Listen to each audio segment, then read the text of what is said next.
Hola, ¿qué tal? En este programa Decide, que sigue la agenda del pueblo, porque es el pueblo el que tiene que decidirse a tomar su futuro en sus propias manos. Y hemos invitado a Héctor Torres González, quien se ha decidido durante toda su vida, más de 50 años, a luchar al lado del pueblo y por el pueblo. Ha sido militante social durante décadas, fue miembro de la Liga Comunista 23 de septiembre y de diversas organizaciones populares y socialistas.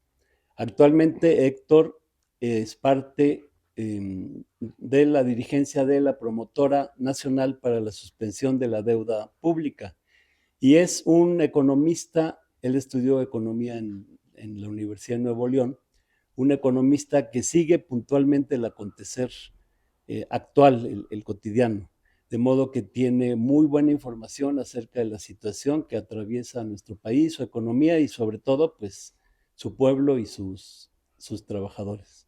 Es un gusto tenerte con nosotros, Héctor. Hola, Pablo. El gusto es mío.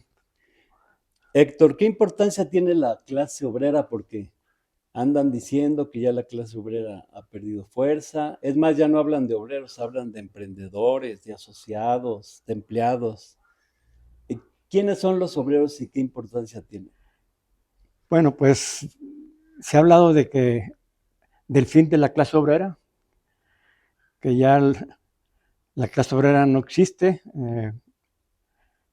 que ya no es como antes, pero el problema es de que Carlos Marx definió qué es la clase obrera, qué es el proletariado. A él no le tocó inventar las clases sociales, sino que su principal descubrimiento es el conocimiento del sistema capitalista, que se basa principalmente en la contradicción entre dos clases fundamentales, la clase obrera y la clase burguesa. Él define a la clase obrera como la clase que vende su fuerza de trabajo, se la vende a otro, se la vende al capitalista, y el obrero es explotado. El obrero produce un plusvalor que es apropiado por el capital. Ujú. Entonces, la definición de clase obrera es el que vende su fuerza de trabajo por un salario, produce un plusvalor que se apropia quien lo contrata, Ujú. quien compra su fuerza de trabajo. ¿Cuántos millones de obreros consideras que hay en México? En México, pues es la porción mayoritaria, según las cifras oficiales que, que hace el INEGI, de acuerdo a lo que llaman ellos población económicamente activa, que es la población en edad de trabajar. Ellos calculan que la población económicamente activa son más de 60 millones. Nuestra población en México somos 120. De esta población económicamente activa de 60 millones, el 70% vive de vender su fuerza de trabajo. Son asalariados. Otro 15 es, se dedican a trabajar por cuenta propia. Son campesinos, son pequeños propietarios, vendedores ambulantes, o sea, que viven de su propio esfuerzo. No contratan fuerza de trabajo. Los que contratan fuerza de trabajo es una minoría en nuestro país y en el mundo. Entonces podemos decir que en México la gran mayoría, absolutamente mayoría, el 70% de la población vive de su salario, vende su fuerza de trabajo. Ahora, hay trabajadores industriales, obreros industriales, hay trabajadores agrícolas, hay trabajadores, obreros comerciales, eh, obreros, trabajadores En lo que de, llaman servicios, de ¿no? la educación, en los servicios, en el turismo, en la banca, eh, En fin, las actividades son múltiples, las actividades productivas, y en todas se emplea mano de obra que produce un plusvalor. Carlos Marx decía, si un trabajador, un maestro, vende su fuerza de trabajo a otro, es un obrero productivo, porque produce plusvalía, es explotado. Aunque su actividad es la educación, pero vende su fuerza de trabajo a otro. Entonces, la clase obrera en México es la clase obrera industrial, la clase obrera comercial, bancaria, de servicios, agrícola. Y los desempleados, ¿no? Más los desempleados. Porque al carecer de medios de producción, pues puede estar trabajando o buscando trabajo y sigue siendo un proletario. Incluso muchos que viven por cuenta propia, a fin de cuentas, están ahí porque no encuentran trabajo y tienen que emplearse en un trabajo cualquiera. Incluso por eso las cifras del desempleo en México, que se dice que es de las más bajas del mundo, es porque la gente carece de seguro de desempleo, como en Estados Unidos, como en Europa. Entonces tienen que trabajar. Entonces por eso aparentemente no hay desempleo en México. Según las cifras que da el gobierno, dice que es el 2.7% de desempleo en México. Pero sabemos que esas cifras no son correctas porque están escondiendo el hecho de que la gente se tiene que emplear en algo. Sí. Incluso hay datos oficiales que dicen los que están desempleados y tienen educación superior, la proporción de desempleo es muy alta. Porque casi los que están desempleados, que tienen educación superior, pues viven con sus familiares y no trabajan, pero buscan el trabajo. Pero la gente que vive en la pobreza tiene que emplearse en lo que salga. Entonces no aparecen en las cifras. Sí. Ahora esta cifra del 2.7% que nos dicen que existe en México, pues en todo lo largo de la historia, en la década pasada, en el siglo pasado, estaban casi igual, o sea, 4% de desempleo, 5%, cuando en Europa era el 10%. Entonces dice, ¿cómo? O en Estados Unidos. Pero es precisamente porque no hay seguro de desempleo. Sí. Y también cómo sacan las encuestas, ¿no? Porque no sé en este momento cómo sea, pero hasta donde yo me quedé, preguntaban, ¿has trabajado la semana pasada 1 o más horas? Pues sí. Entonces ya con eso no se le consideraba desempleado, ¿no? Sí, pues. Entonces la forma en que levantan estas encuestas, pues esconde el desempleo. Y bueno, la población económicamente activa son los que tienen trabajo o buscan trabajo. Pero hay millones, por lo menos 80 millones, porque mayores de 15 años son 100 millones. Hay como 80 millones que pudieran trabajar. Ahí tenemos 20 millones que por ser mujeres o por ser estudiantes que se cansaron de buscar trabajo y se dedican al estudio, o discapacitados que deberían de tener también una ocupación, pues se borran, ¿no? O sea, de un plumazo se borran a 20. Sí, le llaman población económicamente inactiva. Pero también las amas de casa realmente forman parte del trabajo colectivo. Que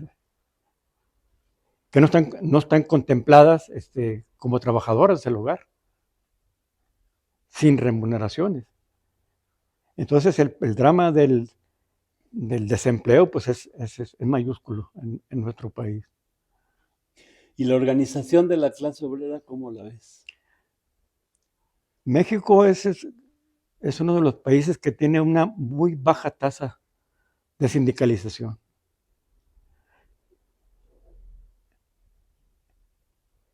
Según las cifras de los trabajadores que revisan contrato colectivo, llegan a 3 millones.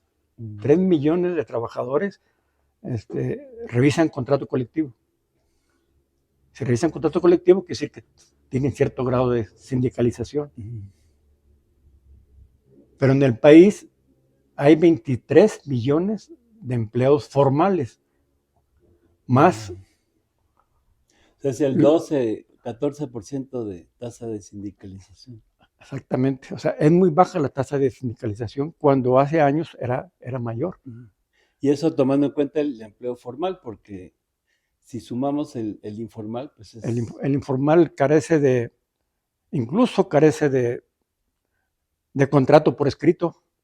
O sea, son empleados, pero no están contratados, una buena porción.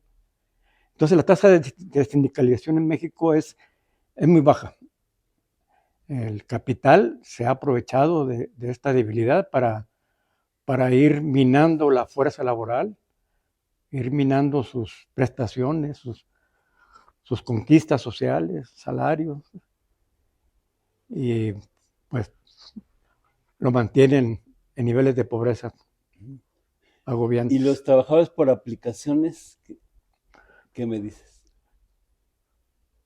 Pues el desarrollo del sistema productivo va generando nuevas actividades, nuevas profesiones, nuevas formas de empleo, y aquí entra precisamente los trabajadores por aplicación, los Uber, los Didi. Les hacen creer que son socios, ¿no? Pues en realidad son empleados, o sea, venden su fuerza de trabajo. Incluso no están protegidos por las nuevas legislaciones. Y hay polémicas en torno a que son pequeños propietarios porque tienen su coche, etcétera, ¿no? Pero en realidad son asalariados.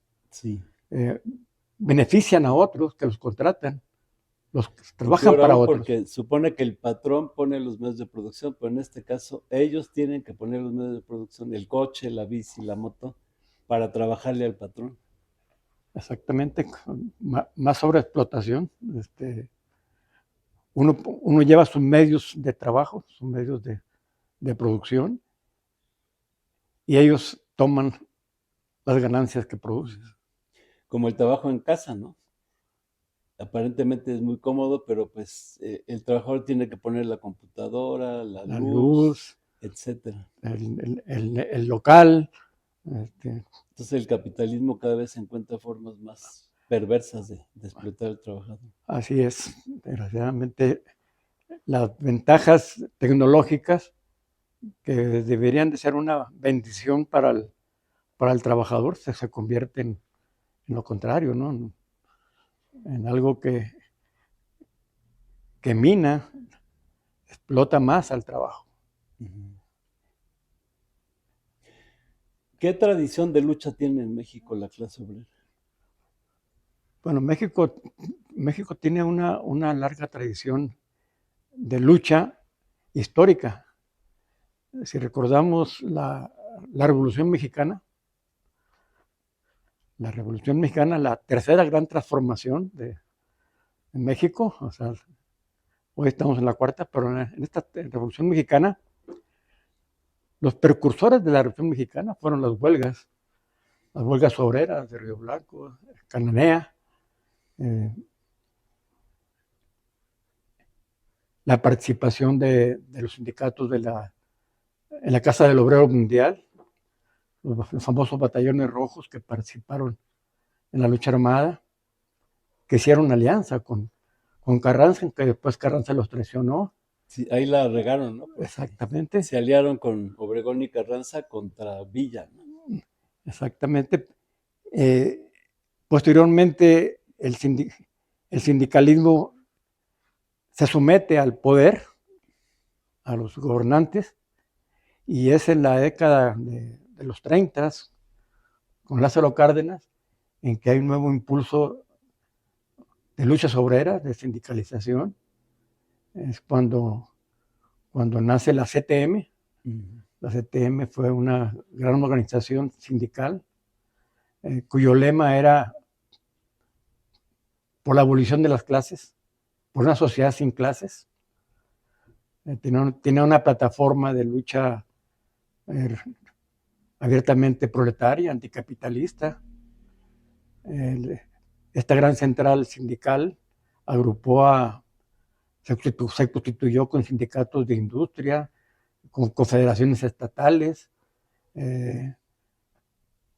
apoyó a las luchas, la nacionalización del petróleo, la administración obrera en ferrocarriles, las luchas campesinas.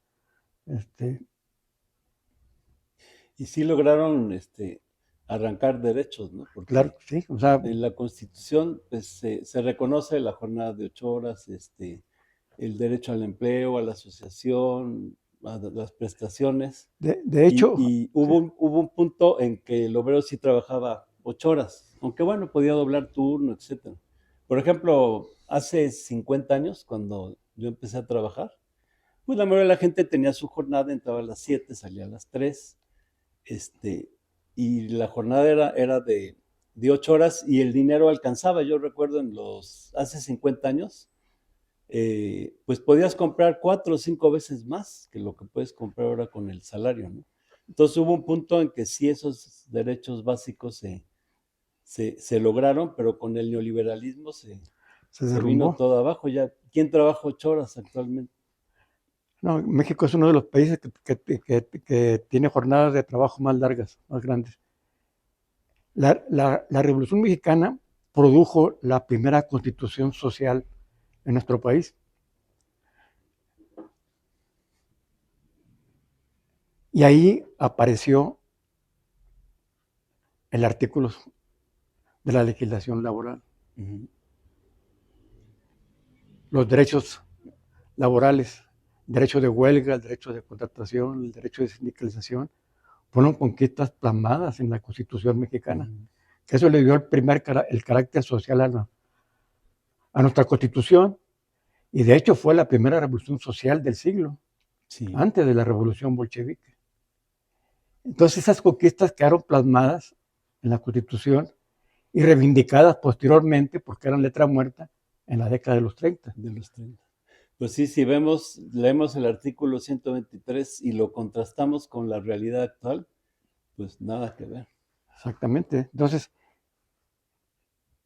México pues tiene una larga tradición de conquistas históricas. El neoliberalismo lo que se propuso, aparte de privatizar, de cancelar un conjunto de conquistas a los campesinos, su objetivo principal fue también acabar con las conquistas sociales de la clase obrera, minar su derecho a la sindicalización, el derecho de huelga, el derecho a la contratación, minar su fuerza. Y eso es lo que hizo el neoliberalismo. Y su participación en la riqueza. He Exacto. visto gráficas que has elaborado sobre cómo se repartía en 1976 entre el capital y el trabajo y en la actualidad. ¿Qué nos puedes decir de esto? En la década de los 70 el salario mínimo alcanzó su máximo nivel. Y en esa época, en los 70, 76, la proporción entre los salarios y las ganancias con respecto a la producción nacional era que al salario le correspondía el 41% y a las ganancias el 43%. Hoy, de la producción nacional, el 30% máximo, 28, 29, va para los trabajadores, para el salario, y más del 60% va para las ganancias de los O sea, la capitalistas. desigualdad Entonces se ha la disparado. desigualdad producida por el liberalismo es mayúscula, y por eso México es uno de los países más desiguales del mundo, porque el trabajo es más mal pagado aquí en México. Incluso el salario en dólares, salario por hora en dólares aquí en México, pues no llega a los $3 por hora, cuando en Estados Unidos es 25, 26 dólares la hora. 10 veces Entonces, más. por eso explica por qué el nearshoring, la inversión extranjera en México, pues Para pagar barato. tiene mano de obra barata. Y ahora con más condiciones, de que se están viniendo las empresas de otros países, las guerras, etcétera. Entonces ven la mano de obra como una condición para seguir acrecentando sus ganancias. Sí. Las automotrices, ¿no? Son un ejemplo, ¿no? Cuánto ganan los obreros aquí y cuánto ganan sus Sí, las diferencias son automotrices, ¿no? mayúsculas, o sea, entre más de 5 o 6 veces el salario. Por eso en Estados Unidos la central sindical se oponían al Tratado de Libre Comercio porque pensaban que se les iban a arrebatar los empleos en México porque la mano de obra iba a ser muy barata. Uh-huh. Y va a ser un problema todavía que va a persistir, que está persistiendo. ¿Te acuerdas de la insurgencia sindical de los 70s? Sí. ¿En qué acabó y podrá haber otra insurgencia sindical en la actualidad? ¿Cómo tiene que hacer las y los trabajadores para revertir esta situación? En los 70s Porque hubo este grandes... máximo salarial de 76 pues se debió también a una gran emergencia obrera, ¿no? Sí, porque hubo grandes movilizaciones que reclamaban sus derechos. El charrismo también entró en crisis. El modelo de producción que había en ese momento, el modelo de corporativismo, empezó a entrar en crisis y empezó a haber una gran insurgencia obrera, electricistas, petroleros, Electricistas es un sector ferrocarrileros. estratégico. Exactamente. Petroleros, ferrocarrileros. Y de otras empresas. Y el charrismo empezó a entrar en crisis, en que la gente se empezó a rebelar contra la antidemocracia. Sin embargo, con la crisis que se vino y el neoliberalismo... Y en gran parte por la deuda, ¿no? La crisis fue por la deuda. O sea, en 1982, 81, el país se endeudó tanto con López Portillo que ya no había recursos y el país entró en crisis. Entonces vino la política de austeridad, de recortes salariales, y él no pagó la deuda. Y la única forma era inyectarle recursos del exterior a través del Fondo Monetario, impuso las condiciones para supuestamente reactivar la economía y resultó que la economía nunca se reactivó. El desempleo creció, la pobreza creció y el neoliberalismo... Desarticularon a los sindicatos, ¿no? Salvo excepciones como la CENTE, que estaba en pie de lucha desde 79, pero sí quedó muy, muy desarticulada la organización sindical. Antes del neoliberalismo, el movimiento obrero, bajo el control charro, tenía prebendas, tenía prestaciones,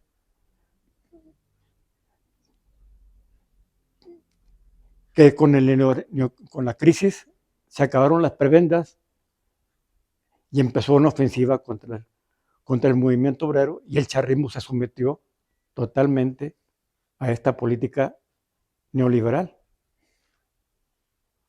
Los charros, todas las centrales sindicales, el Congreso del Trabajo, o sea, se sometieron a los gobiernos del PRI y del PAN y no levantaron la voz para remediar esta situación. Y tomaron medidas, pues, muy inteligentes, entre comillas. Por ejemplo, una de ellas fue con el Infonavit. Construyeron viviendas todas a 2 horas. Cuautitlán, Nicolás Romero, Los Reyes. Entonces ya el trabajador que antes vivía en vecindades, cerca de la fábrica, y podía tener tiempo de reunirse, pues ya gasta todo su tiempo en el traslado y no hay condiciones para organizarse, ¿no? Incluso la pérdida de conquistas sociales, no sé si recuerdes, pero el sindicalismo, incluso con el sindicalismo charro, tenía una fuerza, tenía el Banco Obrero, no sé si se recuerda. O sea que el sindicalismo como tal tenía su banco. Si vinieron las privatizaciones de los bancos y de todo, y se privatizó el Banco Obrero. O sea que, pero el hecho de que los obreros tuvieran un banco, aunque fuera charro, significa un paso importante en las perspectivas futuras de que es posible que la clase obrera tenga su propio banco. Y más ahora que las pensiones, las afores, que manejan millones, billones de pesos, 6 billones de pesos, casi el 25% del Producto Interno 6 Bruto. 6 billones de pesos. 6 billones de pesos, o sea, casi el 25% o más del Producto Interno Bruto, la manejan las afores. Los bancos. Exacto, la manejan los bancos, porque las afores pertenecen a los bancos. Entonces, con el sistema de pensiones que se logró en el siglo pasado, pues el trabajador al jubilarse tenía pues una pensión digna, ¿no? Exacto. Ahorita, ¿cuánto dan las afores al trabajador? Mis pensiones de miseria. Por eso el gobierno tuvo que entrar al quite ahora, con una, creo que le llaman el Fondo de Bienestar, que anunció López Obrador, pero es un parche. O sea, es para complementar las pensiones. Pero ¿por qué el gobierno, que son recursos públicos, vas a compensar las pensiones cuando esa tarea es obligación de que paguen los empresarios?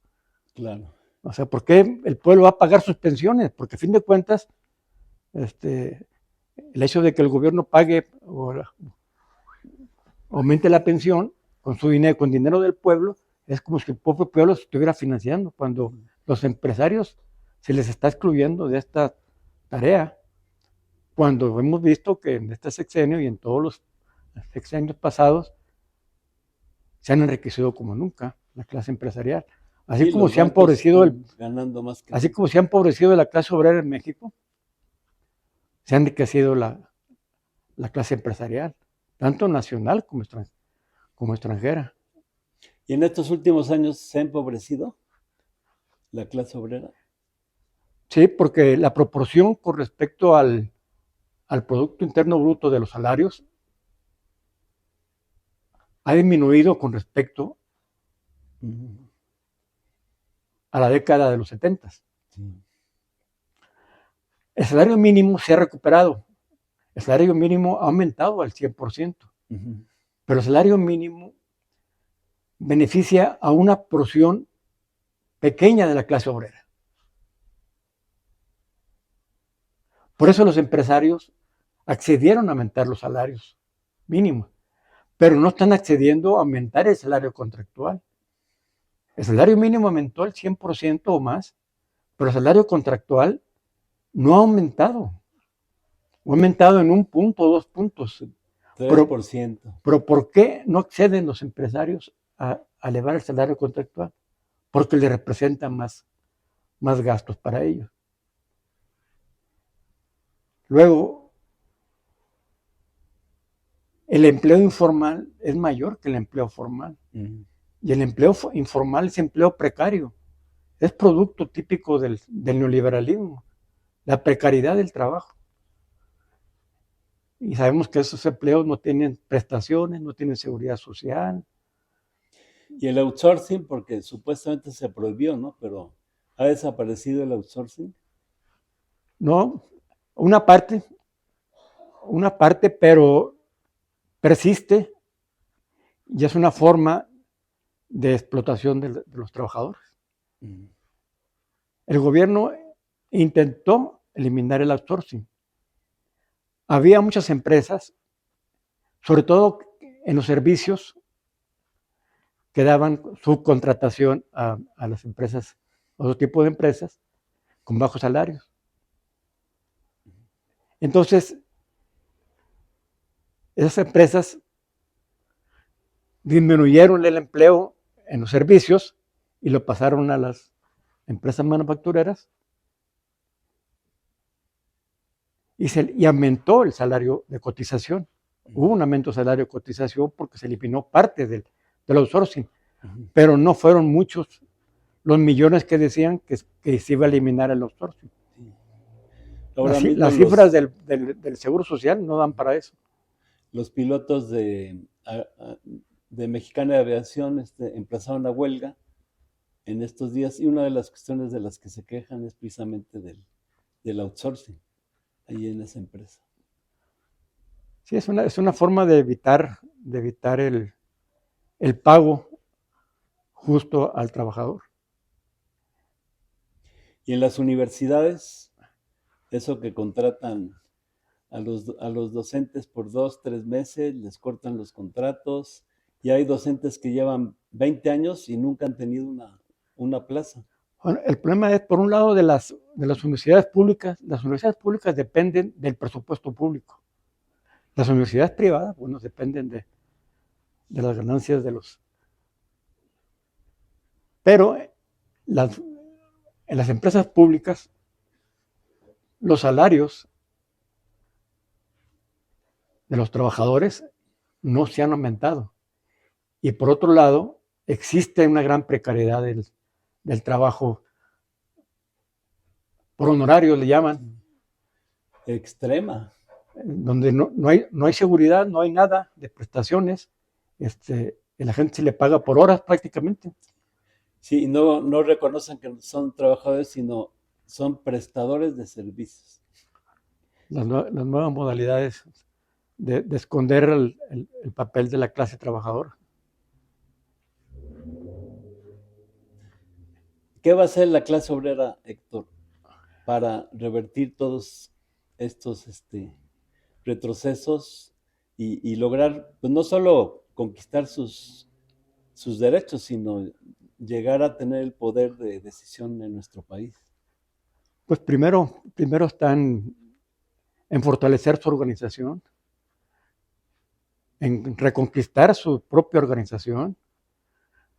La gran mayoría de las organizaciones sindicales están bajo control empresarial. No se mueven si no les dan permisos ahí arriba. El charrismo existe porque es apoyado por los poderes empresariales y de poder político. Entonces, la lucha por rescatar las organizaciones sindicales es una lucha apremiante.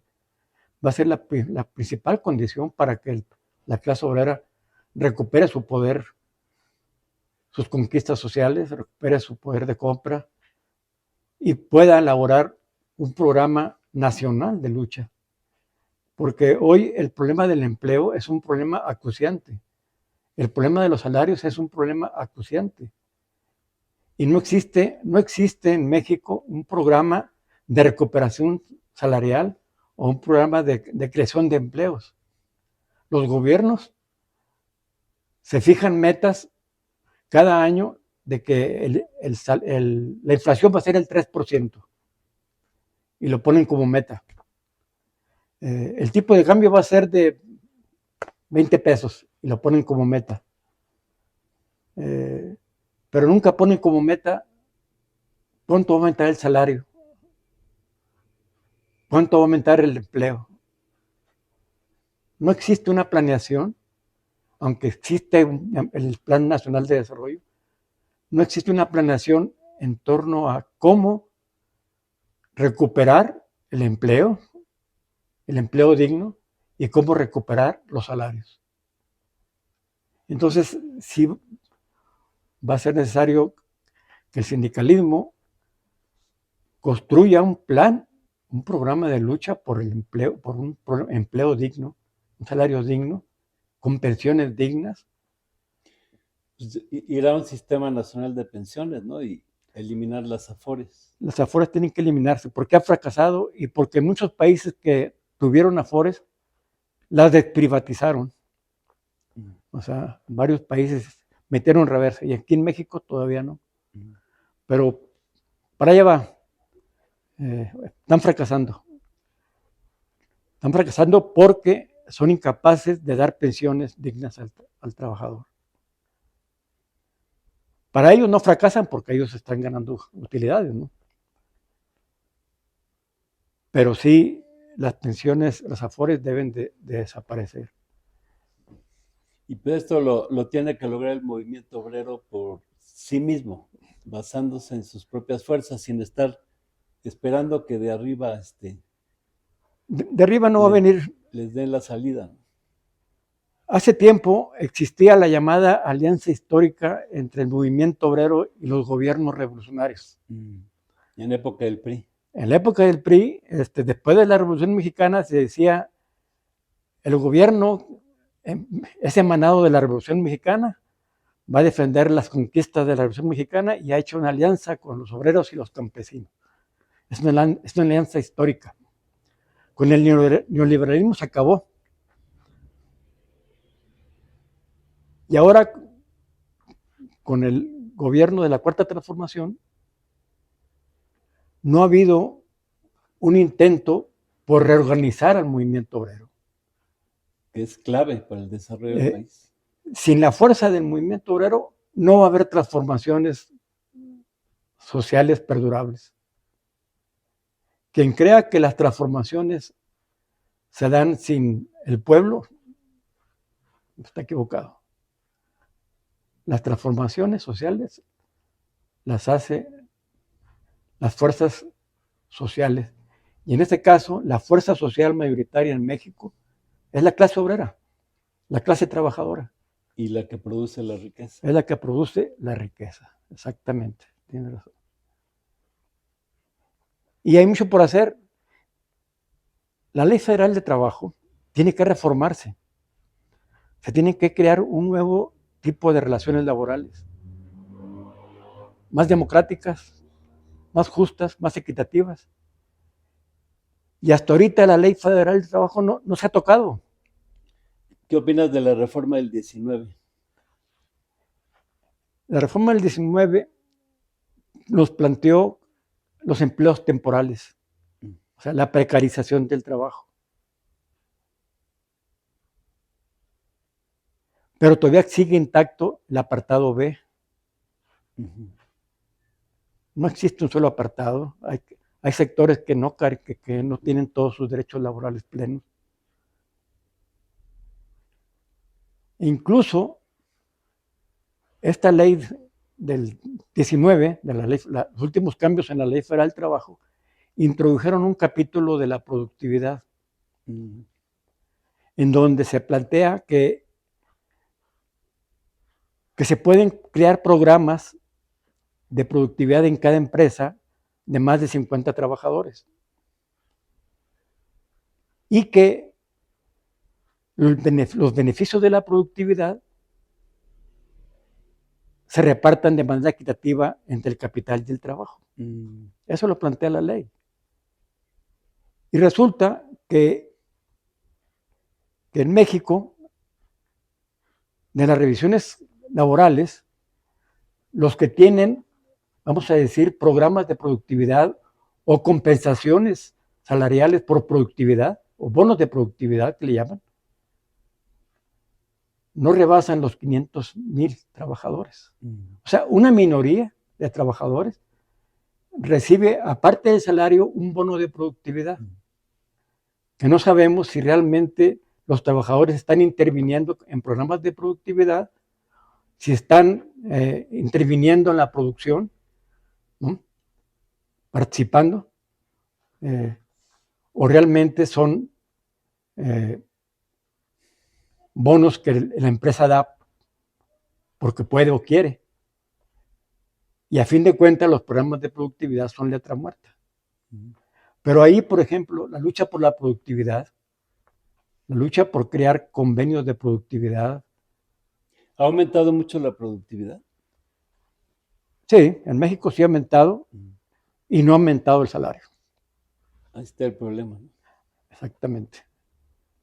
Los trabajadores en México son más productivos, pero el salario no va al mismo nivel. Si en México es posible producir más, vamos a decir, Pero el problema está en que el de producir más, la mayor parte se va para el capital. Ujú. ¿Por qué no se plantea en el programa, en el Plan Nacional de Desarrollo, una meta que diga el país va a crecer en tanto por ciento, en 5%, pero de este 5%, el 3 va a ser para el trabajo y el 2 para el capital? Ujú. ¿Por qué no hay una distribución más Para equitativa, más justa? ir contra esa brecha. Exactamente. Entonces, lo otro se deja a la inercia.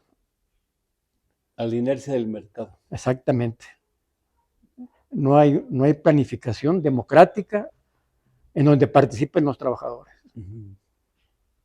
Yo creo que es la clave, ¿verdad? La participación, Exactamente. la toma de conciencia de esa enorme fuerza que tiene el trabajador y pues la acción para un movimiento de reorganización y lograr otra vez levantar las banderas del movimiento obrero y ir logrando sus metas, ¿no? Así es. Yo sigo insistiendo que la transformación social en nuestro país va a depender fundamentalmente de la clase trabajadora, de las mayorías de este país. Exacto.